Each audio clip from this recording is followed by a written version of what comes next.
దేవునికి ఆరాధించడానికి, మహిమపరచడానికి దేవుడు దయచేసిన కృపను బట్టి దేవునికి వేలాది వందనాలు తిరిగి వస్తున్నాను. మనం చేసిన ప్రార్థన అన్నిటికీ దేవుడు జవాబిచ్చి దేవుడు మనల్ని సహాయపరచులాగా దేవుని యొక్క సన్నిధిలో మనం ఆసక్తితో మనం ఉందాం.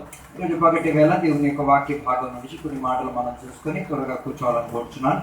అపోస్తలుల క్రియ 3వ అధ్యాయం 1-2 వచనాలు. అపోస్తలుల క్రియ 3వ అధ్యాయం 1, 2, 3 వచనాలు.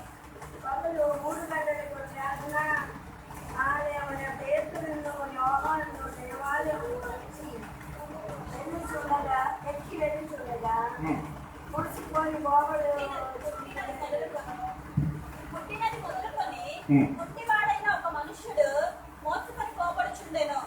వాడు దేవాలయంలోనికి వెళ్ళి వారిని భిక్షం అడుగుటకు కొందరు ప్రతి దినము వారిని శృంగారమున దేవాలయ ద్వారమునొద్ద ఉంచుచూ వచ్చిరి.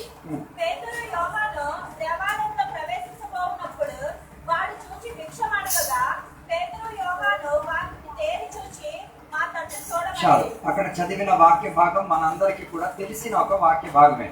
కానీ అక్కడ 3వ అధ్యాయం అపోస్తలుల క్రియ 2వ అధ్యాయం మనం చూస్తే సంఘము లోపల జరుగుతున్న విషయాల గురించి రాయబడినట్టుగా మనకి కనిపించుచున్నది. సంఘము లోపల సంఘ సభ్యులందరూ కూడా కలిసి దేవునికి ఆ శక్తితో ప్రార్థన చేస్తూ దేవుని యొక్క ఆత్మశక్తి సంఘము లోపల దిగి వచ్చిన విషయం గురించి 2వ అధ్యాయంలో సెలవిచ్చేటట్టుగా మనకి కనిపించుచున్నది. 3వ అధ్యాయానికి వచ్చినప్పుడు సంఘము లోపల కాదు, సంఘం బయట జరిగిన సంఘటన గురించి. అయితే సంఘంలో బయట జరిగిన విషయం ఏంటిది అంటే 3వ అధ్యాయం 1వ వచనం చదివితే ఇద్దరు దేవుని యొక్క సేవకులు ఎక్కడికి బయలుదేరారు? సంఘము లోపలకు బయలుదేరుతున్న ఒక ప్రయాణం మధ్యన జరుగుతున్న ఒక విషయం గురించి అక్కడ చెప్పబడేటట్టుగా మనకి కనిపించుచున్నది.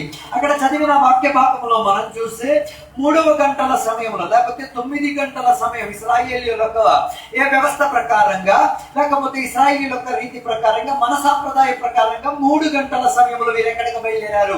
ప్రార్థనకు బయలుదేరినట్టుగా మనకి కనిపించుచున్నది. అయితే ఒక విషయం తెలుసుకు తీరాలి, ఇశ్రాయేల్ ప్రజల యొక్క జీవిత విధానంలో ప్రార్థనకి అధిక ప్రాధాన్యత ఉంది. రోజుకి వారు ఏం చేస్తారంటే ముమ్మారు ప్రార్థన చేసే ఒక అలవాటు వారి జీవితంలో ఉన్నట్టుగా మనకి కనిపించుచున్నది. అదే దానియేలు యొక్క పుస్తకంలో మనకి రోజుకు ముమ్మారు ప్రార్థన చేసేది. కీర్తనలో దావీదు కూడా చెప్తున్నారు, 3 సార్లు నేను ఏం చేశాను? దేవునికి ప్రార్థన చేసి తీరుతాను. అయితే ఇక్కడ 3వ అధ్యాయంలో కూడా పేతురు యోహాను కూడా అదే పనిలో బయలుదేరారు. ఎక్కడికి బయలుదేరారు? ప్రార్థనకు బయలుదేరారు. మిగతాది ఎందుకు బయలుదేరారో లేదో నాకు తెలియదు, కానీ వీళ్ళిద్దరూ మాత్రం ఒకే ఆసక్తితో ఎక్కడికి బయలుదేరారు? ప్రార్థనకు బయలుదేరినట్టుగా మనకి కనిపించుచున్నది. అలాగైతే దేవుని యొక్క బిడ్డలుగా తెలుసుకు తీరాలి, ప్రార్థనకు ప్రాధాన్యత ఉంది. అది సమయోచితమైన సమయంలో ప్రార్థన చేసే అలవాటు దేవుని యొక్క బిడ్డలకు ఉండాలి. ఈ కాలంలో చాలా మంది దేవుని బిడ్డలకి ఈ అలవాటు లేదు. ఏంటిది? సమయముకు ప్రార్థన చేసే అలవాటు లేదు. అందుకే అనేక దురాత్మలు అసమయానికి దూరుకొచ్చేటట్టుగా మనకి కనిపించుచున్నది. అందుకే ఆరాధనకు సమయం ఉంది, ప్రార్థనకు సమయం ఉంది, దేవునికి మెరపెట్టడానికి ఒక సమయం. ఆ సమయానికి ఏం చేసుకోవాలి? దేవునికి సన్నిధికి వెళ్ళేటట్టుగా ఉండి తీరాలి. ఇక్కడ చదివిన ఈ వాక్య భాగములో వీరిద్దరూ ఎక్కడికి బయలుదేరుతున్నారు? దేవాలయంలో ప్రార్థనకు బయలుదేరుతున్నారు. అందుకే ఇశ్రాయేలీయులకు ఉన్న వ్యవస్థకి ప్రకారంగా ముమ్మారు చేసే ప్రార్థనలు, సాయంత్రం చేసే ఒక ప్రార్థన, పొద్దున అరుణోదయమున లెగిచి చేసే ఒక ప్రార్థన, మధ్యాహ్నం సూర్యుడు వారి తల మీదకు వచ్చినప్పుడు చేసిన ప్రార్థన, 3వసారి సూర్యుడు వారిని గతిమించిపోయేటప్పుడు చేసిన ప్రార్థన.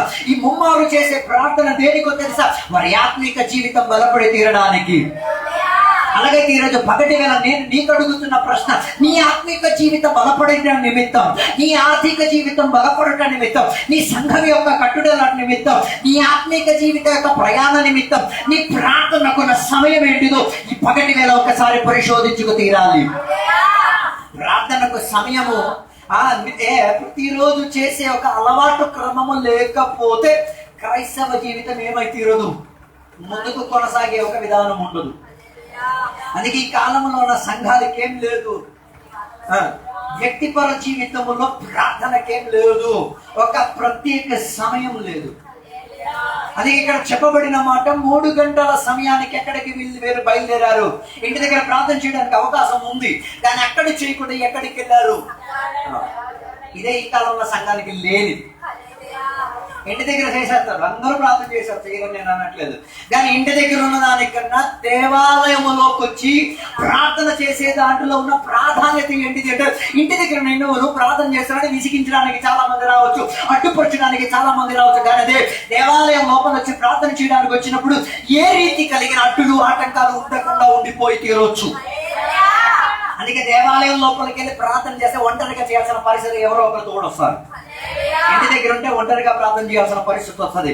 అందుకే వీళ్ళిద్దరూ ఏం చేశారో తెలుసు, ఒక నిర్ణయం తీసుకున్నారు. ఇద్దరు ఎలా మాట్లాడుకున్నారో తెలియదు కానీ, ఇద్దరు ఆత్మీయతలు ఎలా అనుబంధించారో తెలియదు కానీ, ఒక విషయం నిర్ణయించారు, 3 గంటలని ఒక టైం ఉంటే చర్చికి వెళ్దాం, ప్రార్థన చేద్దాం. ఇది ఆత్మీక సహవాసం అని చెప్పేది. నీకు సహవాసం ఉంది అని చెప్తే అది ప్రార్థనలో చూపించు. ఉన్నారో లేదో నాకు తెలియట్లేదు. సంఘంలో ఆదివారం వస్తారు, సహవాసం ఉందంటారు. నేను ఆ సహవాసం గురించి అంటారు, ప్రార్థనలో ఉన్న సహవాసం. అది ఇద్దరి మనసు ఒకటై తీరాలి, ఇద్దరి అంతరాత్మ ఒకటై తీరాలి, ఇద్దరి మనసులో ఉన్న నిర్ణయం ఒకటై ఉండి తీరాలి, ఇద్దరి దర్శనం ఒకటై ఉండి తీరాలి, ఇద్దరు ఆలోచించే ప్రణాళిక ఒకటై ఉండి తీరాలి. అయితే ఇక్కడ పేతురు యోహాను మిగతా ఎవరిని కూడా పిలవకుండా వీరిద్దరూ ఏం చేశారు, ఒక మనసులోకి వచ్చారు, ఒక అంతరాత్మలోకి వచ్చారు, ఒక ఆనందములోకి వచ్చారు, ఒకే సహవాసంలోకి వచ్చారు, ఒకే ఉద్దేశం, చర్చికి వెళ్ళాలి, ప్రార్థన చేయాలి. ఇంకేం గురించి వాళ్ళకి ఏం లేదు, ఆలోచించడం లేదు. మిగతా వాళ్ళు ఏం చేస్తున్నారో వాళ్ళకి పట్టింపు లేదు. వాళ్ళ దేవాలయానికి వచ్చారో లేదో అన్న విషయంలో వాళ్ళకి ఎప్పటికీ పట్టింపు. 3 గంటలకు మేము ఎక్కడికి వెళ్ళి తీరాలి, ఆరాధనకి వెళ్ళి తీరాలి, ప్రార్థన చేసి తీరాలి, దేవునికి మహిమపరిచి తీరాలి. ఈ సూర్యుడు ఉదయించిన సూర్యుడు అస్తమించిన ముందు మేము ఏం చేసి తీరాలి, ప్రార్థన చేసి ఆత్మీయతలో ఏదో బలపడి తీరాలి, సంఘం ఏదో రీతిగా బలపడి తీరాలి, ఆత్మిక సమాజం బలపడి తీరాలి, అన్ని దేవునికి తెలుసుకు తీరాలి. ఈ యొక్క ఉద్దేశంతో వీరెక్కరు ఎక్కడికి బయలుదేరారు, ప్రార్థనకు బయలుదేరారు. ఈరోజు నేను నీకు అడిగే ఒక మాట, నీ ప్రార్థనకున్న తోడు గలవాడు ఎక్కడున్నాడు ఒకసారి పరిశోధించుకో. అందుకే ఇద్దరు ఒక్క చోట్ల ఏం చేయదు. అందుకే బైబిల్ చెప్తున్నా మాట, 2-3 నా నామమున ఎక్కడ కూడినా నేనేం చేసి తీరుతాను, వారి మధ్యలోకి వచ్చి తీరుతాను. ఇద్దరు కూడాలంటే 2 మనసులు ఒకటవ్వాలి. ఇద్దరు కూడాలంటే ఏమై తీరాలి, శరీరం ఒకటై తీరాలి. చాలా మందికి సంఘం అన్నదానికి వివరణ తెలియదు. సంఘం దేవుని యొక్క ఆలయంలో వదిలేసాం మన శరీరం. సంఘం దేవుని యొక్క శరీరం. అలాగైతే సంఘములో ఉన్న సభ్యులు ఒక్కొక్క అవయం. సంఘములో ఉన్న సభ్యులు ఒక్కొక్కరు ఏమై తీరుతున్నారు, అవయమై తీరండి. నేను దేవునికి స్తోత్రం చెప్తున్నా, తల క్రీస్తు కాబట్టి స్తోత్రం. లేకపోతే కొందరు అక్కడ కూడా ఎక్కేస్తుంది. ఎక్కే వాళ్ళు ఉన్నారు, మార్గం మనకు సంబంధం లేదు. నేను చెప్పు వచ్చేది అవయవంగా ఎక్కడుండి తీరాలి, శరీరానికి అతుక్కొని నుండి తీరాలి. అందుకే సహవాసములు ఉన్న ప్రత్యేకత ఏంటో, ఒకరొకరికి ఐక్యత కలిగి ఉండాలి, ఒకరొకరికి ఏం చేయాలి, అతుక్కొని ఉండాలి, ఒకరొకరికి ఏమై తీరాలి, శరీరానికి రుణపడేటట్టుగా ఉండాలి, తలైన క్రీస్తుకు ఏమై తీరాలి, లోపడేటట్టు. సంఘం అని చెప్పేస్తున్నాను అందరూ. నేను సంఘం అని చెప్పాను. కొందరు సంతకే వచ్చారు, సంఘం కాదు సంతకి.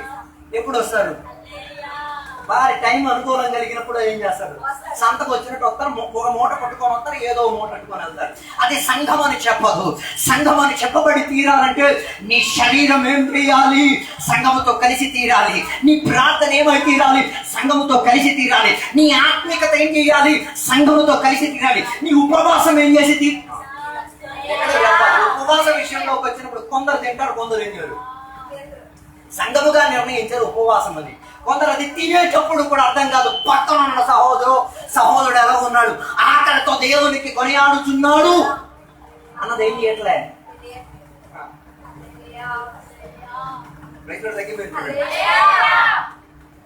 పక్కన ఉన్న సహోదరుడు ఏం చేయట్లేదు, నేను నినేస్తున్నాను అని ఆకలితో ఉన్నాడు అన్నది కూడా. ఒక శరీరం అయితే ఆయన వేద నేను చెప్పవద్దు. ఒక శరీరం అయితే ఆయన వేద నేనకి, ఈయన నొప్పి ఆయనకి. ఎవరెవరికి అడగక్కర్లేదు, తెలిసిపోతాడు. ఎవరికి ఏం చేయక్కర్లేదు. చెప్పాల్సిన పరిస్థితి లేదు. కానీ ఇక్కడ చదివిన ఈ వాక్య భాగంలో వీరిద్దరు మనస్తత్వం ఒక్కటే. వీరు ఒకే తలంపుతో వెళ్తున్నారు. ఏం చేయాలి? మేము ప్రార్థనకి వెళ్ళి తీరాలి. ఈరోజు పగటి వేళ దేవుని యొక్క బిడ్డలు కొన్ని నిర్ణయాలు తీసుకోండి. ప్రార్థన కొరకు కొందరు తోడుని ఏం చేసుకోండి, ఎత్తుక్కోవడానికి ప్రారంభించి తీరండి. సువార్తకి వెళ్ళమన్నా కూడా దేవుడు ఎలా ఒంటరిగా వెళ్ళమని చెప్పలే. ఈ కాలంలో కొందరు ఒంటరి ప్రయాణమే. ఎక్కడికి?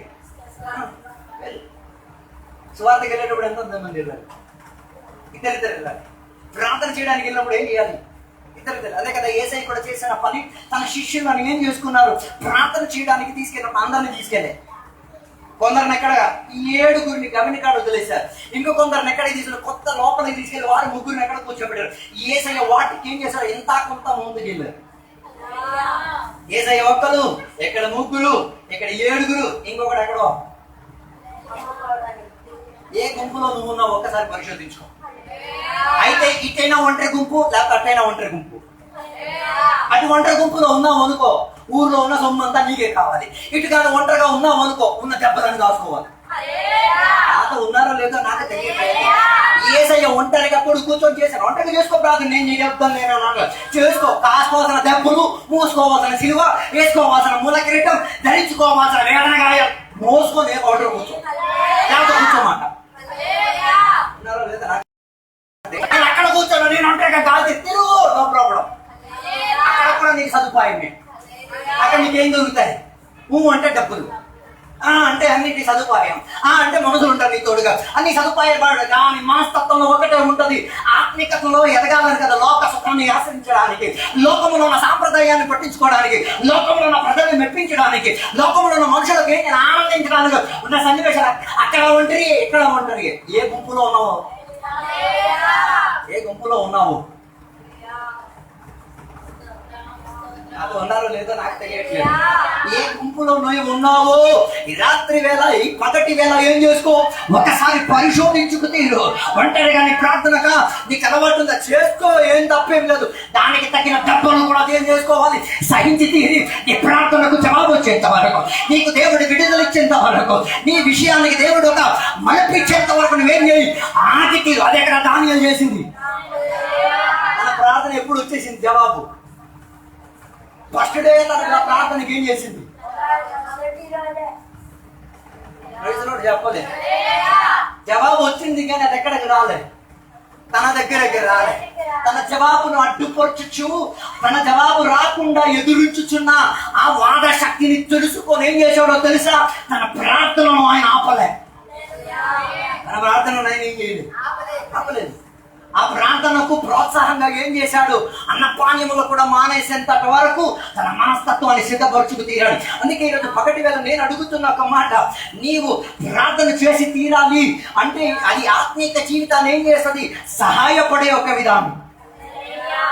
అందుకే దానిలో ఒక ప్రార్థనకు దేవుడు ఏం చేశాడు? జవాబు ఇచ్చాడు. ఇక్కడ చదివిన ఈ వాక్య భాగంలో వారి ప్రార్థనకు జవాబు దొరికిందో లేదో తెలియని తర్వాత ఉన్న భాగాలు చదివితే మనం తెలుసుకు తీరలేదు. ఈయన ఇంకా మనసులో ఒకటి నిర్ణయించి మేము ఎక్కడికి వెళ్తాం? దేవాలయానికి వెళ్తాం. ఈ కాలంలో చాలా అన్ని పనుల సమయం ఉన్నాయి, ఎక్కడికి వెళ్ళాలి టైం లేదు. ఎప్పుడు? ప్రార్థనకి. నేను అంటున్న ఆరాధనకి కాదు, ప్రార్థన. చెప్పలే. డాక్టర్ దగ్గరికి వెళ్ళినప్పుడు అపాయింట్మెంట్ కోసం 45 నిమిషాలు అక్కడ కూర్చుంటారు, కానీ అలాంటి అపాయింట్మెంట్ తీసుకొని చర్చిలో కూర్చోడు.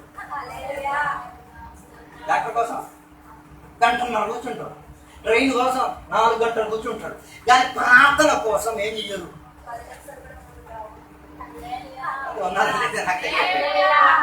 అందుకే పగటి వేళ నీ ప్రార్థనతో నీ మనసుతో ఏకీపించిన జంట ఎక్కడుందో ఒక్కసారి పరిశోధించుకో. పేదలకు మాత్రం ఎవరు దొరికారు? యోహాను దొరికారు. వీళ్ళిద్దరు స్వభావం బలై ఉంటుంది. పేదలు ఒకటంటే రెండో దానికి ఏం చేస్తారు? హడావుడికి ఏ పనైనా కట్టగా చేసేస్తాడు. ఈయన యోహాను అలా కాదు. ఏం చేస్తాడు? నిదానంగా ఆలోచించి విడదీసి ఎలా చేయాలో, ఎలా ఆలోచించాలి వీటిని ఆలోచించి అది హృదయానికి తాకితే మాత్రం ఏం చేస్తాడు? వీళ్ళిద్దరు ప్రార్థన చేయడానికి వెళ్ళే ముందు వీళ్ళిద్దరు యేసయ్యను అప్పగించే సమయంలో కూడా వీళ్ళు ఎక్కడ ఉన్నారు? తోడుగానే ఉన్నారు. నాకు ఉన్నారో లేదో నాకు అర్థం కాదు. ఎప్పుడు యేసయ్యను పట్టుకొని వెళ్ళిపోయిన క్షణములో నుంచి ఈ జంట ఏం చేయలే, విడిపోయి తీరలే. హలో, ప్రార్థన చేసే జంటలు అయి ఉంటే, ప్రార్థన చేసే తోడు కలిగిన మనిషి ఉంటే, నీకు శ్రమ వచ్చినప్పుడు విడిచిపెట్టి వెళ్ళిపోయేవాడు నువ్వేం చేయలేవు. మిగతా శిష్యులు అందరూ కూడా యేసయ్యను పట్టుకునేటప్పుడు ఏం చేసేసారు? ఎవరికాడు పారిపోయారు. కానీ యోహాను పేతురు ఏం చేయలేదు. అందుకే యోహానుకున్న మనస్తత్వం విడదీసి మెల్లిగా ఆలోచించిన పద్ధతి. పేతురు అంటే ఒకటి పారిపోయాడు. పేతురు పారిపోయిన ఈయన ఏం చేసుకున్నాడు? ఈడ్చుకుంటూ తీసుకొచ్చాడు. ఈడ్చుకుంటూ ఏం చేశాడు? మిగతా వాళ్ళందరితో సెట్ అవ్వడు. ఎవరితో సెట్ అవుతాడు? ఈ హడావిడి కలిగినవాడు. పారిపోవాలన్నా ఫస్ట్, కట్టి తీయాలన్నా ఫస్ట్, ఎవరైనా కొట్టాలన్నా ఫస్ట్, క్రీస్తుని వివరించాలన్నా ఫస్ట్, ఓడ నుంచి దూకాలన్నా ఫస్ట్, ఓడలో మునగాలన్నా ఫస్ట్, దేనికైనా ఇది ఫస్ట్. కానీ యోహాను అలా కాదు. నిదానంగా మెల్లిగా ఆలోచించి వీరిద్దరి మనస్తత్వం ఏమై తీరింది? యేసయ్యను వెంబడించి తీరడానుకున్న మనస్తత్వం అయి తీరింది. యేసయ్యను వెంబడించుచున్నారు అన్న వర్తమానం ఊరోనికి తెలిసిందంటే వారికి కూడా ఏం దొరికి తీరొచ్చు? మరణ శిక్ష దొరికి తీరొచ్చు. అలాగే పగటి వేళ నేను నీకు అడుగుతున్న ఒక మాట, నీ ఐక్యత శ్రమలో మాత్రం కాదు, ప్రార్థనలో మాత్రం కాదు, వేదనలో మాత్రం కాదు, సకల పరిస్థితుల్లో ఐక్యత చెంది ఉండేటట్టుగా ఉండి తీరాలి. ఈ కాలంలో ఉన్న సంఘాలకి శ్రమలు వచ్చేస్తే రూల్ ఒకటి రావాలి. ఏమని? ఆదివారం చర్చికి వెళ్ళాడు బ్రేక్ పోసేస్తానని రూల్ రావాలి. ఏం రావాలి? వస్తుంది. ఆ చర్చికి ఏం చేయకూడదు? వెళ్ళకూడదు, ఆరాధన చేయకూడదు, దేవునికి మహిమపరచకూడదు, యేసయ్య నామం ఏం చేయకూడదు? పలకకూడదు, ప్రార్థనతో దేవునికి ఏం చేయకూడదు? ఆలోకించకూడదు అని చెప్పి తీరితే సంఘము లోపల ఎంతమంది శరీరమో, ఎంతమంది పనికి రాని అవయవమో తెలిసిపోతుంది. ఎంతమంది శరీరమో, పనికొచ్చే అవయవమో. కొందరి చేతులు మీరు చూసారా? ఎక్స్ట్రా ఒక చేయి ఉంటుంది. అది దేని పుట్టిందో నాకు తెలియదు, కానీ ఎందుకు ఉందో నాకు రాడిగా. జీవితాన్ని మనకు బరువే. జీవితం చాలా మంది చాలా అదృష్టం, దురదృష్టం, అదృష్టం, అదృష్టం, విదృష్టం అంటారు. ఏ అదృష్టం ఉండదు, అది వేస్తే దానివల్ల ఏం ఉండ తీరదు. కొన్ని సంఘాలు ఇలాంటి అడ్జస్ట్మెంట్ లేక చాలా ఉన్నాయి. అట్నుంచి జంప్ అయి ఎక్కడికి వచ్చి అతుక్కుపోతున్నాయి. ఈ సంఘానికి ఏంటి? ఆ 10 ఏళ్ళు చాలు, కానీ 11 ఏళ్ళు ఇటువంటి ఏం చేస్తుంది? కారణం దేనికి పనికిరాదు. ఏ రీతి కలిగిన ఏమో ఉండదు, ఉపయోగం ఉండి తీరదు. అందుకే పగటి మీద ఒక్కసారి పరిశోధించుకో. పనికొచ్చే అవయవమా, పనికి రాని యొక్క అవయవమా? అయితే పేతురు, యోహాను ఒకే దృష్టితో ఎందుకు ప్రార్థనకు బయలుదేరుతున్నారో తెలుసా? దేవాలయం లోపల మొన్నటి దినం దిగి వచ్చిన ఆత్మశక్తి యొక్క ప్రవాహం ఏం చేయాలి? దేవాలయంలోంచి వీధి సంతంలోకి ఏం చేయాలి? వచ్చి తీరాలి అన్న మనశక్తి కొరకు మీరు ప్రార్థనకు బయలుదేరారు. మీరెందుకు ప్రార్థన చేస్తున్నారు? నీ అవసరాల లిస్టు మొత్తం కక్కడానికి. అంతే కదా? అవునా? అంత ఉండదు దానికి, ఏముండదు, మొత్తం మన అవసరాలే, ఏది కూడా ఏం లేదు. ఇంకేంటంటే మన అవసరాలతో బయట అవసరాలు కూడా ఏం చేస్తాం చెప్పలేదు. మీ అవసరాల కొరకు మీరు ప్రార్థన చేయండి, కాదని నేను అనట్లేదు. కానీ అధికంగా ఏం చేయండి? మంది కాని విషయాలకి అధికంగా చేయడానికి ప్రయత్నం చేయండి. ప్రత్యక్ష కూడా ప్రార్థన ఉంది. ఆ ప్రార్థనలో మనం ఏం చేయాలి? మన శుద్ధీకరణను ప్రారంభించి మన మనసాక్షిని క్లియర్ పరిచి ఎక్కడికి వచ్చి తీరాలి? ఆ ప్రత్యక్ష గుడారైన ఒక అతి పరిశుద్ధ స్థానములోకి వచ్చి యేసయ్య రక్తములను ఆశ్రయించుకు తీరి ఏం చేసి తీరాలి? యేసయ్య రక్తముతో ఏ రీతి కలిగిన సంబంధం లేని, యేసయ్య రక్తంతో ఏ రీతి కలిగిన అనుబంధం లేని, ఆత్మీయతకు అడ్డుపరచుచున్న, యేసయ్య రక్తాన్ని ఎదిరించుచున్న వాకు శక్తులకు, అధికార శక్తులకు ఎదిరించగలిగేటట్టుగా ఉన్న ఒక ఆత్మ సాన్నిధ్యతతో ఏం చేయాలి? ప్రత్యక్ష గుడారం లోపల నుంచి బయటికి రావడానికి కూడా మనస్తత్వం ఉండి తీరాలి. అందుకే మీరు ప్రార్థన చేసే దేనికి తెలుసా? దేవాలయం లోపల దిగి వచ్చిన ఆత్మశక్తి ఎక్కడికి రావాలి? బయటికి రావాలి. అందుకే ఈ కాలంలో సంఘం ఏమైపోయింది? సంఘం లోకంలో ఉంది, కానీ లోకంలో ఉన్న సుఖాలన్నీ సంఘంలో కనిపిస్తున్నాయి. సంఘం ఎక్కడ ఉంది? భూమిలో ఉంది. భూమిలో ఉంది. భూమిలో ఉన్నవన్నీ సంఘం లోపల కూడా ఉన్నాయి. లేదా నాకు తెలియట్లేదు. భూమిలో ఉన్నాడు ఎలా నడుపుతున్నాడు, సంఘంలో ఉన్నాడు కూడా అదే నడుపు. ఏ రీతి కలిగి ఏం లేదు. తేడా లేదు, మార్పు లేదు, ఏం లేదు. అయ్యో అలా కాదు, దేవుడు మనకి కోరేది మనం లోకంలో దిగిపోవడం కాదు, లోకం సంఘములోకి ఏం చేయాలి, ఉండి తీరాలి. సంఘం క్రీస్తు శరీరముతో ఏమై తీరాలి, ఐక్యత చెంది తీరాలి. అందుకే పేతురు యోహానుకున్న ఒకే ఒక ఉద్దేశం ఏంటో తెలుసా? ఈ 3 గంటల సమయానికి ఎక్కడికి వెళ్దాం, దేవాలయం లోపలికి వెళ్ళి ప్రార్థన చేద్దాం. నిన్నటి దినాన దేవాలయం లోపల ప్రార్థన చేసినప్పుడు అకస్మాత్ వేగముగా దిగి వచ్చిన ఆత్మశక్తి ఇప్పుడు ఏం చేసి తీరాలి తెలుసా? సంఘము లోపల కాదు, సంఘం బయట కూడా ఏం చేసి తీరాలి, అద్భుతాలను చేసి తీరాల్సింది. అందుకే మీరు సంఘానికి బయలుదేరినప్పుడు మీరు ప్రార్థనకు అడ్డుపరిచిన ఒకడు ఎవడాడు? 2వ వచనం. పుట్టినది మొదలుకొని పుట్టివాడైన ఒక మనుష్యుడు మోసమని పోబడుచుండెను. వాడు దేవాలయములోనికి వెళ్ళి వారిని భిక్షం అడుగుటకు కొందరు చెప్పలే. ఈయన పని ఏంటిది? కొందరు పని ఇదే. ఏంటిది? ప్రార్థన చేసిన వాడిని అడ్డుపరచడం, ఆరాధన చేసిన వాడిని ఏం చేయడం, ఆత్మీయతలో ఎదుగుతున్న వాడిని ఏం చేయడం. అర్థం చేసుకో, అర్థం చేసుకోవాలి. నీ ప్రార్థనకున్న తొందర, నీ ప్రార్థనకున్న ఆత్మిక అనుబంధం కొన్ని అడ్డులుగా ఏం చేయొచ్చు, నీ ముందుగా వచ్చి తీరొచ్చు. వాటిని ఏం చేసి తీరాలి? నీ అడ్డులను ముందుగా పరిహారపరిచే నీ ఆత్మిక ప్రయాణంలోకి ఏం చేసి తీరాలి, వెళ్ళే ఒక ప్రయత్నం ఉండి తీరాలి. అయితే పేతురు యోహాను ప్రార్థనకు బయలుదేరినప్పుడు వారిని అడ్డుపరిచేంతటిగా ఎవడున్నాడు? వేరే మనుషులు ఎవరు లేరు, కానీ ఒక్కడు కుంటోడే.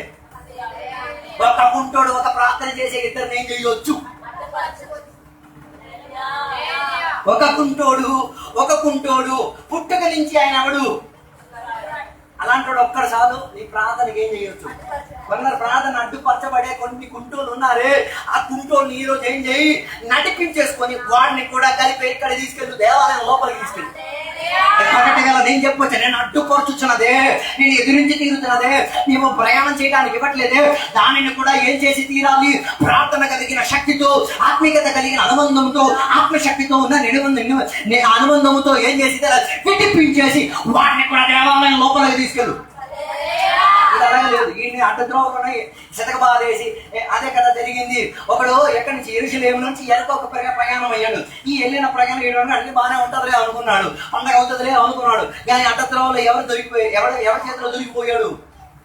దొంగ. చెప్పలే, అడ్డ చేతిలో ఎవరి చేతిలో దొరికిపోయాడు? దొంగ చేతిలో దొరికిపోయాడు. దొంగడు ఏం చేశాడు? వీడికి ఉన్నది మొత్తం ఊడబీకేసి, మరి వీడికి బట్టలు ఉన్నాయో లేదో కానీ తెలియదు, కానీ శతక బాధేసి ఏం చేశారు? సగం ప్రాణం ఆ దొంగడు బట్టి స్తోత్రం. ప్రాణం తీయలేదు. ఈ కాలంలో కొందరు ఉన్నారు ప్రాణం తీయకుండా ఏం చేస్తారు? సగ ప్రాణం. ఈ సగ ప్రాణం నీళ్ళు నన్ను కాపాడంటే ఎవడు పట్టించుకోవట్లేదు. ఆ త్రోవలో ఏం చేశారు? ఆత్మీయులు కొందరు బయలుదేరి వచ్చారు. మొదటి ఒకడు వచ్చాడు, దేవా ఏసు రక్తం చేయం, ఏసయ్యో నీవే గొప్ప దేవుడివి, యాచక ధర్మం నెరవేర్చుకుని దాని ప్రయాణంలోకి ఎక్కడికి బయలుదేరేస్తున్నాడు. ఈ ఆయనని చూశాడు, కానీ చెయ్యాలని ఆశ కలిగింది, కానీ చెయ్యకుండా ఏం చేసేసాడు? రెండోదిగా ఇంకొక మందికి వచ్చాడు, ఆయన కూడా ఏం చేశాడు? చెప్పలేదు. కానీ మూడోది ఒకడు ఇంకోడు వచ్చాడు. వాడు ఏం చేశాడు తెలుసా? ఈ బరువు నా బరువు, ఈ బాధ్యత నా బాధ్యత, ఈ అనాత్మికుడు నా ఆత్మికుడు, ఈ నాతో కలిసి ఏం చేయాలి? ఈ నా ప్రయాణంలో ఐక్యత చెంది తీరాలి. ఈ పగటి గల నేను చెప్పొచ్చే మాట, పేతురు యోహానుకి ఇలాంటి స్వభావం కావాలి. నిన్ను అడ్డుపడుతున్నదే, నిన్ను ఎదిరించుచున్నదే, నీకు ముందుకెళ్ళడానికి అవకాశం ఇవ్వట్లేదు, దానిని మూయి, దానిని ఎత్తు, దానిని తీసుకెళ్ళి దేవాలయం లోపలికి. దానిని కూడా ప్రార్థన అంటే ఏంటో నేర్పించు. దానికి కూడా దేవునికి కనపరచడం అంటే ఏంటో నేర్పించు. దానికి కూడా నాట్యం అంటే ఏంటో నేర్పించు. హలో, ఈరోజు పగటి మీద దేవునికి చెప్పండి, నీవు పొందుకున్న ఆత్మశక్తి 2వ అధ్యాయం ఉంది. అది నిన్ను బలపరిచింది దేనికి? కొందరిని జీవింపజేయడానికి, కొందరిని దేవాలయం లోపలికి తీసుకెళ్ళడానికి, కొందరిని ప్రార్థన చేయడానికి అలవాటు చేయించడానికి, కొందరిని ఆరాధన చేయడానికి.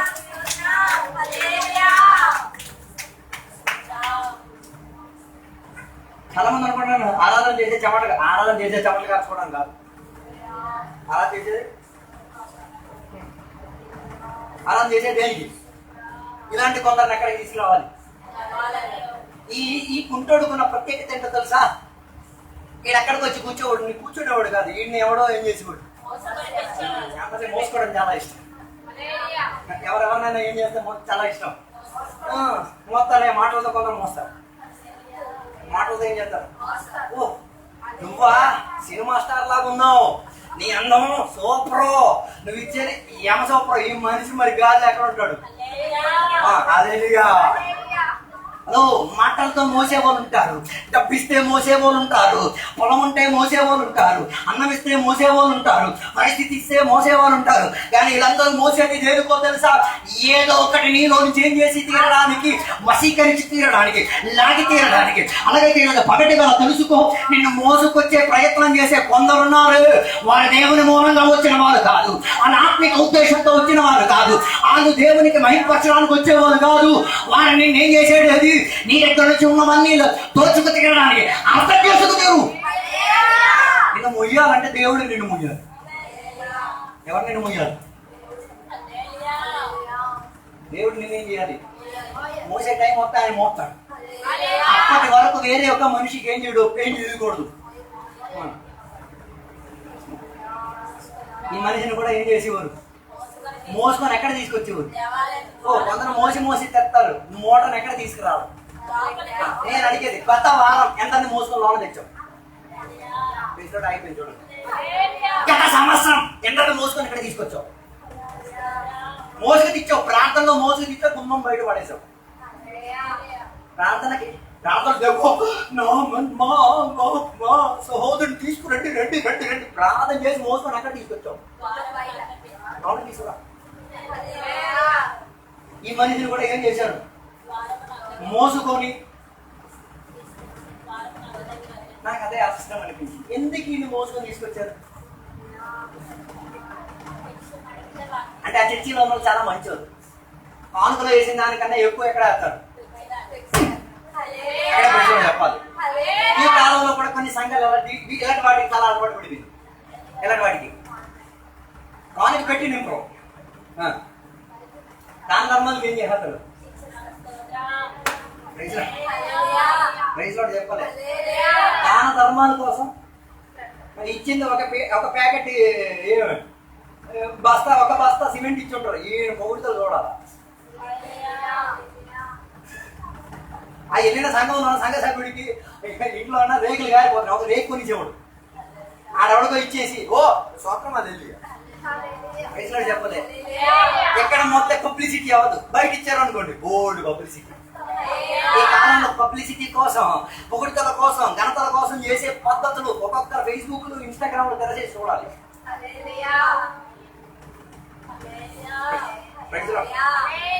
ఈ మనిషిని కూడా ఏం చేసేవారు? మోసుకొని తీసుకొస్తే ఏం చేస్తారు? మనలో కూడా కొందరు ఉన్నారు, మోసుకొని తీసుకొస్తే క్రెడిట్ కోసం లాగేవారు. బైబిల్లో ఉన్న వ్యవస్థ మోసుకొని తీసుకొచ్చే గాని ఆ మోసుకున్న ప్రయాణంలో నీ విశ్వాసం అంతలో వెళ్ళి తీరాలి. అదే కదా సువార్తలో రాయబడింది, నలుగురు స్నేహితులు ఒకరిని ఏం చేసి తీసుకొచ్చారు, ఇంటి దగ్గర నుంచి మోసుకొని. నేను దేవునికి స్తోత్రం చెప్పాను. ఈ నలుగురు ఎలాగా అమ్మా నాన్నని ఎదిరించి, కుటుంబ సభ్యులని ఎదిరించి, కుటుంబంలో నుంచి ఎలాగ మోసుకు తీసుకొచ్చారు. ఆయన ఎక్కడ మోసుకు తీసుకురావడానికి మనసుని ఎలా సిద్ధపరుచుకున్నారు. మీ ఇంట్లో కానీ చేతులు కాదు పడిపోయినప్పుడు ఉన్నాడు అనుకోండి, మీరు ఆయనకి చికిత్స చేస్తున్నారు. అలాంటి ఒకరిని నలుగురు స్నేహితులు వచ్చి తీసుకెళ్తాను, నాకు ఒప్పుకుంటారు ఏంటి? స్తోత్రం వచ్చింది, ఒప్పుకుంటారు ఏంటి? వాళ్ళు ఎలాగో ఒప్పించుకున్నారు. ఆ ఇంటికి వెళ్ళిన దగ్గర నుంచి విశ్వాసపు మాట, నాయన వీడు ఈ రోజు ఎలా పడుకున్నాడు, ఈ రోజు నాకు ఇవ్వండి, ఈ గడియ నాకు ఇవ్వండి, ఈ సమయంలో నాకు వీడికి ఇవ్వండి. వీడి తిరిగి వచ్చేటప్పుడు నడిచొస్తాడు, దూకొస్తాడు, ఎందుకు వస్తాడు, మరి వీడికి అంగవైలి ఉండి తీరదు, వీడి చేతులు కాలు పని చేసేటట్టుగా నేనేం చేసి తీరుతాను, మారిపించి తీరగలుగుతాను. కారణం ఏంటో తెలుసా? నేను సేవించే దేవుడు, నేను నమ్ముకున్న దేవుడు, నేను వాక్యంతో నడిచే దేవుడు. ఏం చేశాడే దేవుడు తెలుసా? అంగవైయాన్ని దూరపరిచే దేవుడు, ఆ పని చేయని చేతులు కాళ్ళని జీవపరిచే దేవుడు.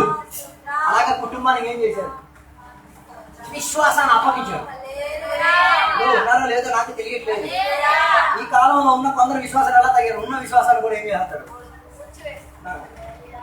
చర్చిలో ఎన్నో ఆ నెలల నుంచి వర్షం పడలే, ఒక ఏరియా వర్షం పడకపోతే సంఘస్థులు అందరూ కలిపి ఏం చేశారు? ప్రార్థన చేసేవో వచ్చే వారం యేసు నామములో, యేసు రక్తములో, యేసయ్య రక్త ఆ ఆత్మశక్తిలో ఏం చేయాలి? వర్షం పడి తీరాలి, పరలోకం భూమిలో అధికారం అన్న యేసు నామం దిగి తీరాలి. ఓకే అని చెప్పేసి అందరూ నిర్ణయం చేశారు, ప్రార్థన చేసేసారు, బయలుదేరి వెళ్ళిపోయారు.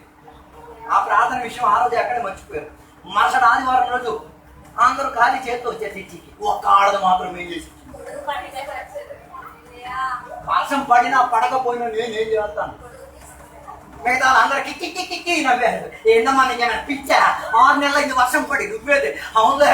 నిన్నటి వారం పడి నిన్నటి వారం వాక్యం పరిచయం చేశారు, ప్రార్థన చేశారు, దేవుడిని పిలిచారు. ఆ దేవుడు నాకేం చేశాడు? మాట్లాడే దేవుడు. ఆయన నా ద్వారా ఏం చేశాడు? ఏదో ఒకటి చేసి తీరుతాడు. ఈమె చెప్పిన ప్రణాళిక ప్రకారం నాలుగు వర్షం పడింది. ఈమె గొడుగు వేసుకుని ఇంటికి వెళ్ళి మిగతా వాళ్ళందరూ చర్చలో కూర్చున్నారు. నేను చెప్పొచ్చే మాట, నీ విశ్వాసం కొందరికి ఏం చేసి తీరాలి. కొందరు సువార్తకి దేనికి వెళ్తున్నావు నాది స్వార్థకి దేనికి వెళ్తున్నా? హలో, స్వార్థకి వెళ్ళే దేనికి తెలుసా? నీ లోపల ఎంతకాలం వృద్ధి చెందుకొని వచ్చిన విశ్వాసం ఉంది, ఆవగింజలా ఎదుగుకొని వచ్చిన విశ్వాసం ఉంది. అది అవతల నడకుండా లోపల ఏం చేయాలి? నాటేసిరా, మూలిసేసిరా. కొందరు స్వార్థకి వెళ్ళే దేనికి? ఆ లోపల ఏదో విశ్వాసం ఉంది, దాన్ని ఏం చేస్తారు?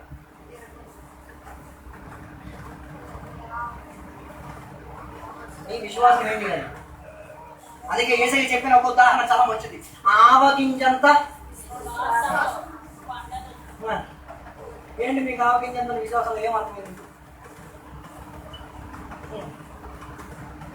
ఏమర్థమైంది చెప్పలేదు.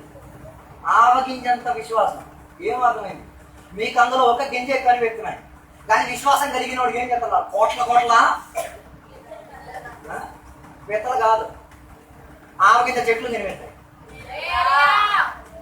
ఒక గింజ నాటితే ఎన్ని పొలం అవుతుంది? దాన్ని ఇంకా నాటితే ఇదే అక్కడ చెప్పిన విశ్వాసం. అందుకే ఆవగింజ అంత ఉన్న విశ్వాసం ఈ కొండను ఏం చేయొచ్చు? కదులుతుంది. ఈ కొండ ఒక ఆవగింజకు నాటైతే కదులుతా.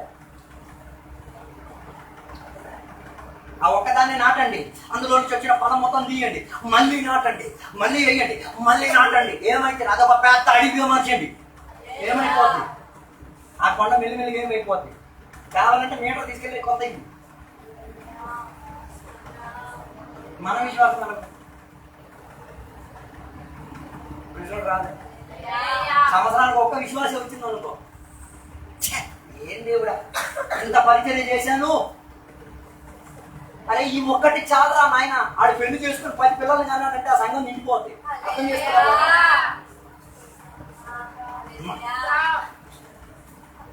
ఆ ఊరికి నేను సువార్తకి వెళ్ళాను, ఒక్కడే వచ్చాడు, ఇంకెవడు? ఆ ఒక్కడైనా వచ్చాడు కదా. ఆడ అల్లుడు ఉన్నాడు, వాళ్ళ మామ ఉన్నాడు, వాళ్ళ తాత ఉన్నాడు, వాళ్ళ ముత్తాత ఉన్నాడు, వాళ్ళ మేనమామ ఉన్నాడు, అక్కడే ఉన్నాడు. ఇది కనబడట్లేదు మనకు. హలో, ఆవగింజంత నా ఒక్క విశ్వాసం ఏం చేయొచ్చు? ఒక కుటుంబ సమేతాన్ని మొత్తం ఏం చేయొచ్చు? దేవుని దగ్గరికి తీసుకొచ్చి తీరవచ్చు. అప్పగించు విశ్వాసాన్ని. ఏమిచ్చు? కొందరికి విశ్వాసం ఉందా లేదు?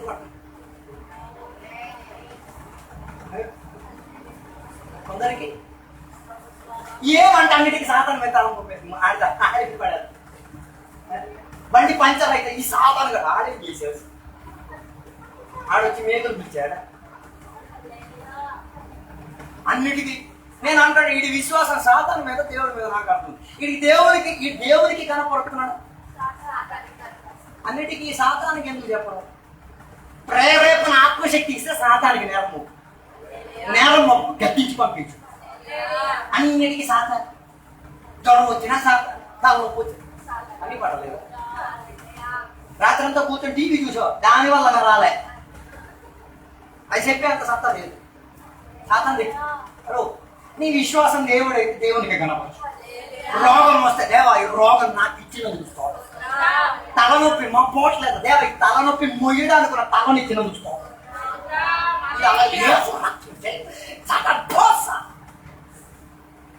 అది వివేచించేసేం చేసుకో. అన్నిటికీ సాతాను మీద వివేచించి. అందుకే వివేచన వరం దేవుడు మనకి ఇచ్చాడు. ఆత్మల వివేచన. కొందరికి లేదు, పరిజ్ఞానం లేదు, కొందరికి ఏం లేదు. ఉన్నాడో లేదా నాకు తెలియట్లేదు. ఒక మాట చెప్పి ముగించేస్తాను. ఒక విశ్వాసి ఇల్లు అద్దెకి తీసుకున్నాం. ఇల్లు అద్దెకి తీసుకున్నాడు. ఇంకొక విషయం, ఒరే ఇక్కడ తీసుకోవద్దరా, ఇక్కడ ఇల్లు ఏం చేయొద్దు. ఏమి అంటున్నాడు, లేదురా ఇక్కడ మొత్తం దువ్వులురా. ఈ డాడీకి అన్నాడు, దువ్వులు లేని చోటు ఎక్కడ ఉన్నావు? దువ్వులు లేని లేదురా, ఈ దువ్వులు తెచ్చేది దేవుడు కాదురా, సాధన కాదురా. అన్నిటికీ ఈయన ఆయన కదా, నీ దేవుడు ఎవరు? సాతానా దేవుడు? విన్నారో లేదో నాకు తెలియట్లేదు. అందుకే సంఘానికి ఏం కావాలి? ఆత్మల వివేచన కావాలి. అన్నిటికీ సాతానికి గణపరచమనుకో, ఆడి క్రియలు నీ జీవితంలో కనిపిస్తాయి. ఆయనకి గణపరచడానికి నా సొంతం కోసం మనం వెయిట్ చేసి తీరాలి. అదే కదా ప్రకటన గ్రంథం. అందుకే ప్రకటన గ్రంథం మనం ఎవరైనా చదవం కదా. సాతాను నాశనం అయ్యేది, సాతాను యొక్క ముగింపు, సాతాను యొక్క జీవితం ముగింపు పడి తీరేది ఏమై తీరింది? ప్రకటన గ్రంథం చివరి అధ్యాయంలో రాయబడి ఉంది. అందుకే నేను చెప్పొచ్చిన మాట, సాతాను గణపరచుకుని ఎవరిని గణపరచడానికి ప్రయత్నించి దేవునికి, అందుకే విశ్వాసం అప్పచి. నువ్వు విశ్వాసం అవతల ఉన్న విషయాలు చంపేస్తున్నాడు, నువ్వు సాతాను శిష్యుడివే, సాతాను దేవ సేవకుడివే. సాతాను కూడా ఎవరు ఉన్నారు? నేను ఒక మీటింగ్ లోకి వెళ్ళి కూర్చున్నాను, అక్కడ ఉన్న పాస్టర్ గారు వాక్య పరిచయం చేసినాడు. నాకు అనిపించలేదు ఈయన ఆత్మశక్తితో ఈ వాక్యం చెప్తున్నాడు. కారణం ఏంటి? ఆ వాక్యంలో దేవునికి గణపరిచేదో, యేసయ్యకి గణపరిచేదో, పరిశుద్ధాత్మ గణపరిచేది ఏం లేదు. ఏం లేదు.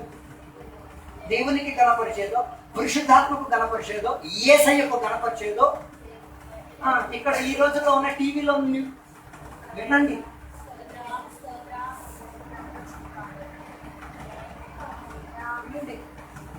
ఎవరిని గణపరుస్తున్నారు? ఎవరిని? ఫైనాన్స్ కంపెనీ వాడికి వీడికి తేడా ఏముండదు. వాడు అదే అంటాడు, 10 పెడితే 100 తీసుకెళ్ళి, వీడు చెప్తాడు 10 పెడితే 100 తీసుకెళ్ళి. వీడి విసిన చేస్తాడు, నాడు విసిన. నేను చెప్పొచ్చే మాట, నీవేం చేయి, క్రీస్తును ఎత్తగలిగేటట్టుగా, క్రీస్తు విశ్వాసాన్ని అప్పగించగలిగేటాడు, క్రీస్తు ఇచ్చిన స్వస్థతను అప్పగించగలరు, క్రీస్తు ఇచ్చిన ప్రార్థనను అప్పగించగలరు. కొందరు నీ జీవితంలోకి వచ్చినప్పుడు అయ్యో కుంటోడు అవ్వచ్చు, ఆయనకి ప్రార్థన నేర్పించు, ఆయనకి ఆరాధన చేయడం నేర్పించు, ఆయనకి బట్టలు ధరించడం నేర్పించు, ఆయనకి అన్నం వడ్డించడం నేర్పించు, ఆయనకి అది శుభ్రంగా ఉండడం నేర్పించు. దానికి మనిషిని అందరూ ఏం చేసి ఇచ్చారు? మోసుకొని తీసుకొచ్చేవారు. మోసుకొచ్చేటప్పుడు ఈయన కూడా ఎలాగ డబ్బులు ఆదాయం అయ్యేటట్టుగా ఈయన ఏం చేశారు? ఆ మోసుకొని కదా డెకరేషన్ చేసి తీసుకొచ్చారు. అంతే కదా. అలాగే ఇలా చెందుకు ఈయన ఎంత దరిద్రంగా ఉంటే కుండీలో అంత డబ్బ పడుతుంది. ఈడంత మోసినోడు మనస్తత్వం చూడండి. ఈడంత దరిద్రంగా ఉంటాడు, ఈడంత పనికి రానోడుగా ఉంటాడు, ఈడంత నీచుడుగా ఉంటేనే ఏం పడుతుంది?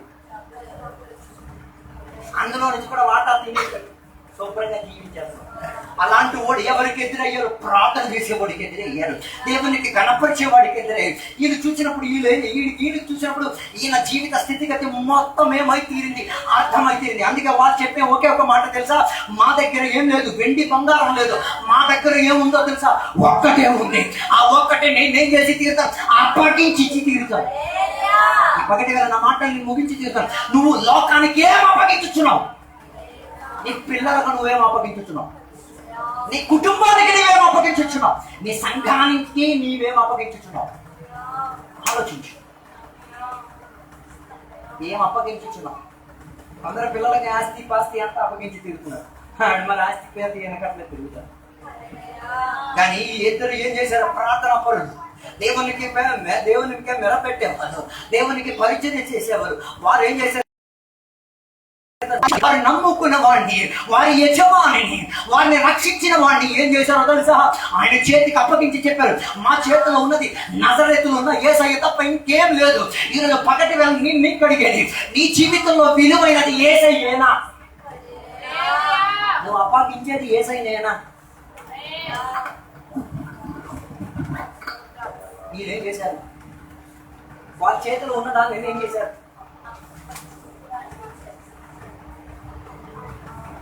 ప్రగతి పగటి వేళ నేను చెప్పక తప్పదు. నీ చేతిలో యేసయ్యే అయితే, అప్పగింపబడిన యేసయ్య నీ చేతిలో ఉండి తీరితే, ఆ విశ్వాసమే నీ చేతిలో ఉండి తీరితే, ఆ ఆత్మశక్తి నీ చేతిలో ఉండి తీరితే, అవతల ఉన్నోడు కంపభరితంగా ఉండి తీరొచ్చు, అవతల ఉన్నోడు వేరే వాళ్ళు మూసేవాడై ఉండి తీరొచ్చు, అవతల ఉన్నోడు దేవునికి పనికిరాని వాడై ఉండి తీరొచ్చు. కానీ ఆ మనిషికి ఏం చేసి తీరొచ్చు? ఒక మార్పు ఖచ్చితంగా కనబడి తీరొచ్చు. అందుకే చెయ్యి ఇచ్చి ఏం చేశారు? అక్కడే శోకం చెప్పాలి. అందుకే కదా చర్చిలో పనికి రాక కంపుతో ఉన్నవాడు ఒకటి రావాలి, ప్రేతుడు ఎత్తారో లేదో పక్కన మనం చూడాలి. అప్పుడు దురాత్మ పక్కన ఉందా ఈళ్ళలో ఉందా తెలుసుకోవాలి. అందుకే కదా ఈ బల కార్యక్రమం జరిగినప్పుడు ఈ కుష్టి కొందరికి బయటకు కనిపిస్తుంది. ఏ కుష్టి? ఈ దురాత్మ కుష్టి కనిపిస్తుంది. పోయిన రోజు నేను ప్రయాణమైనప్పుడు చెమటలు మొత్తం గారేస్తే అక్కడ ఉన్న పాస్టర్లు అందరికీ ఏం చేయను, ప్రైజ్ లోడ్ ఇచ్చి వచ్చాను. నా చెమట మొత్తం గారి వాళ్ళందరికీ అంటింది. ఒకటి పక్కన పాస్టర్ గారి చెమట మొత్తం వాళ్ళకి అంటించారని చెప్పి అసూయతో నాకేం చేశారు, నా మీద పుడిచి మాట్లాడు. నేను నన్ను అలాగే ఇచ్చానండి, నువ్వు అది కూడా ఇవ్వలేదు కదా. మనస్తత్వం చివరికి వచ్చేటోడు అడిగాడు, నీకు కుష్టం ఉందా, నాకు కుష్టం లేదు. అవతల చెమట నాకు అసూయగా లేదు, ఎందుకంటే నేను ఒక కుటుంబానికి చెందిన, నువ్వు పరాయి కుటుంబానికి చెందిన, అందుకే నీకేం అనిపించింది. ఒక బల్ల కార్యక్రమం వచ్చినప్పుడు ఒక గ్లాసు నుంచి తాగడానికి కొందరు కుష్టి, నువ్వు వేరే కుటుంబానికి చెందినోడు, ఒక కుటుంబానికి చెందినోడు ఒక గిన్నెలో నుంచి ఏం చేస్తావు, ఒక పల్లె నుంచి ఏం చేస్తావు. తర్వాత అల్లెలుయా శుద్ధి మహిమ జంతు అక్కడ విడుదల రావాలి. ఎక్కడ రాలే తెలుసు, ఒక పల్లె నుంచి ఏం చేయాలి. ఒక కుటుంబం కదా, ఒక నాన్నకి పుట్టారు కదా, ఒక రక్తంతో కొనబడ్డారు కదా, ఒక ఆత్మశక్తి దిగింటారు. అయినా నీ లోపల భేదం ఉందంటే స్పెషల్ మీటింగ్ కావాలి నీకు, పర్సనల్ మీటింగ్ అది. ఇంకెవరు చేస్తే ఇదేం అవ్వదు.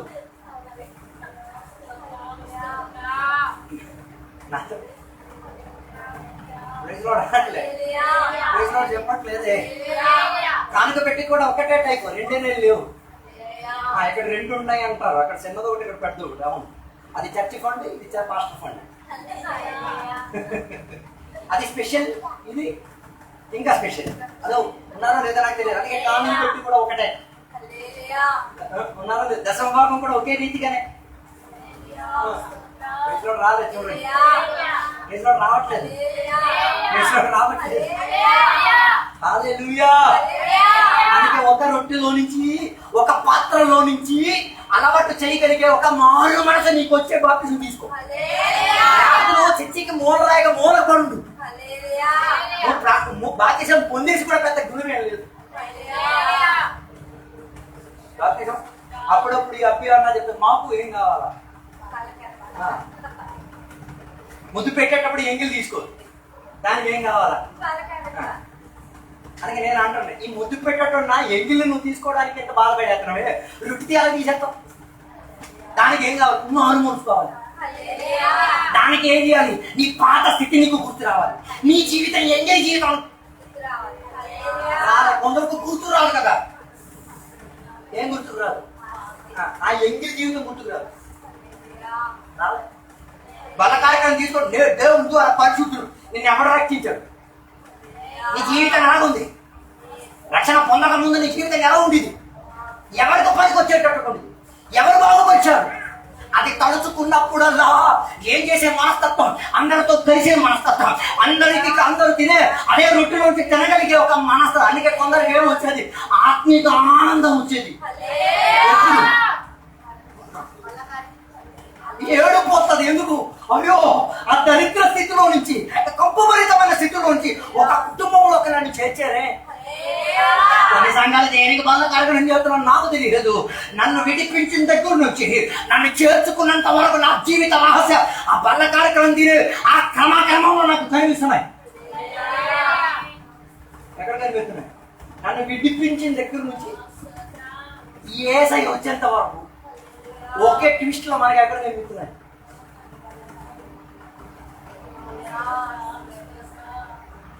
నా మాట నేను ముగించాలనుకోవచ్చు. నీలో యేసయ్యే విశ్వాసముగా ఉండి తీరితే ప్రజలకి నువ్వు అదే యేసయ్యని ఏం చేయొచ్చు, ఇచ్చి తీరొచ్చు. నీ లోపల యథార్థ రక్షణే వచ్చి తీరిందంటే యథార్థ రక్షణ ఏం చేసి తీరొచ్చు. నీ లోపల యేసయ్య ప్రార్థన నేర్పించారే, ఆ ప్రార్థన అవతల ఉన్నోడికి ఏం చెయ్యొచ్చు. నీవు యేసయ్య దగ్గర నుంచి పొందుకున్న ఆత్మశక్తి ఉన్నదే, అది అదే రీతిగా ఏం చేయొచ్చు. అవతల ఉన్నోడికి ఏం చెయ్యొచ్చు, పంచిపెట్టి తీరొచ్చు. అందుకే పేద గది ఏం చేయకూడదు, ఉండి తీరకూడదు. అందుకే పగటి వేళ నా మాటలు నేను ముగించాలని కోరుచున్నాను. భేదగతిని తీసుకొచ్చేది దేవుడు కాదు, అది సాతాను యొక్క క్రియ. అందుకే దానిని ప్రార్థన ద్వారా పేతురు యోహాను ఏం చేశారు? చివరి మాట, ఈ కుష్టి గలవాడిని, కంపు కలిగిన వాడిని, బట్టలు కూడా సరిగ్గా లేనివాడిని దేవాలయం లోపల వాళ్ళకి వీళ్ళు ఏం చేసుకోవాలి? స్నానం చేయలే, బట్టలు మార్చలే, పౌడర్ గిౌడర్ రాసుకోలే, ఏం చేసుకోలే. ఎలాగ ఆ రంగంలో ఉన్నలు అంగీకరించారు? ఒకసారి ఆలోచించారు. ఎందుకు అంగీకరించారు? ప్రార్థన శక్తితో ఇద్దరు విడిపించుకొని తీసుకొస్తే ఎందుకు అంగీకరించారు? అందుకే నా మాటలు నేను ముగించాలని కోరుచున్నాను. పగటి వేళ మన విశ్వాసాన్ని ఒకసారి పరిశోధించుకుందాం. ఏం మనం అప్పగించి తిరుగుతున్నాం ఈరోజు ఒక్కసారి పరిశోధించుకుని తిరుగుతాం. దేవునికి చెప్తాం, దేవా నా జీవితంలో ఒక మార్పు దయచేయండి దేవా. అప్పగించుకుందాం, ప్రార్థన చేసుకుంటాం. పరిశుద్ధుల మహోన్నతుల దేవా నీకు వందనాలు. ఈ పగటి వేళ నీ వాక్య భాగంలో నుంచి మాతో నీవు మాట్లాడినందుకు వందనాలు దేవా. పేతురు యోహాను లాగా ప్రార్థనకు సమయాన్ని వేర్పరిచి కలిసి సంఘములో ప్రార్థన చేసే మనస్తత్వాన్ని మాకు దయచేయండి దేవా. అలాంటి ద్వారా చాలా మందికి విడిపించి తీరడానికి, చాలా మందికి దేవాలయం లోపలకు తీసుకొచ్చి తీరడానికి, చాలా మందికి దేవుడు అంటే ఎవరో తెలియపరిచి తీరడానికి, చాలా మందికి స్వస్థపరిచి తీరడానికి, చాలా మందికి క్రీస్తును ఆస్వాదించే అనుభవాన్ని ఇచ్చి ప్రసాదించే ఒక ఆత్మిక స్థాయిలోకి మా జీవితం మారి తీరటకు దేవ సహాయపరచండి దేవ. శరీరానికి భేదగతి లేదు, మేము భేదం పొందిన వాళ్ళం కాదు, ఒక రొట్టెలో అంశివి దేవ, ఒకే పానపాత్రములో తాగే వాళ్ళమే, ఒకే కుటుంబానికి చెందే వాళ్ళమే, ఒకే రక్తముతో కడగబడే వాళ్ళమే, ఒకే ఆత్మశక్తిని పొందుకున్న వాళ్ళమే, ఒకే బాప్తిసంలో పాలు పంచుకున్న వాళ్ళమే, ఒకే రీతిగా దేవునితో ఏకముహూర్తములో లేవనెత్తబడే వాళ్ళమే. అలాంటి కుటుంబములో మేముండి కొన్ని పరిస్థితుల్లో దేవా మా ఆలోచనలు ఇటు అటు మారిపోయినాయి. ఆలోచనలన్నింటినీ కూడా మార్పించేసి యథార్థ వాక్య ఆలోచనలోకి తిరిగి వచ్చి తీరుట కదా సహాయపరచండి. ఇది వాక్యోపదేశం ద్వారా మా అందరితో మీరు మాట్లాడినందుకు వందనాలు. ఇంతసేపు మేము ప్రార్థన చేసిన ప్రతి విషయంలో మీ గొప్ప కార్యాలు జరిపించినందుకు వందనాలు. జీవనాలతో నింపినందుకు వందనాలు, సహాయపరిచినందుకు వందనాలు. యేసు నామములో అడిగి వేడుకున్న పరమ తండ్రి యొక్క కుమారక పరిశుద్ధాత్మక సహవాసం ఇప్పుడు వెళ్ళప్పుడు ఇక్కడికి వచ్చిన భక్తులందరితో దేవాన్ని 2 రాకడ వరకు తోడైందును గాక. యేసు రక్తమే జయం, యేసే వాక్యమే జయం, యేసే నామమే సంపూర్ణ విజయం కలుగును గాక. ఆమేన్. అందరికీ వందనాలు.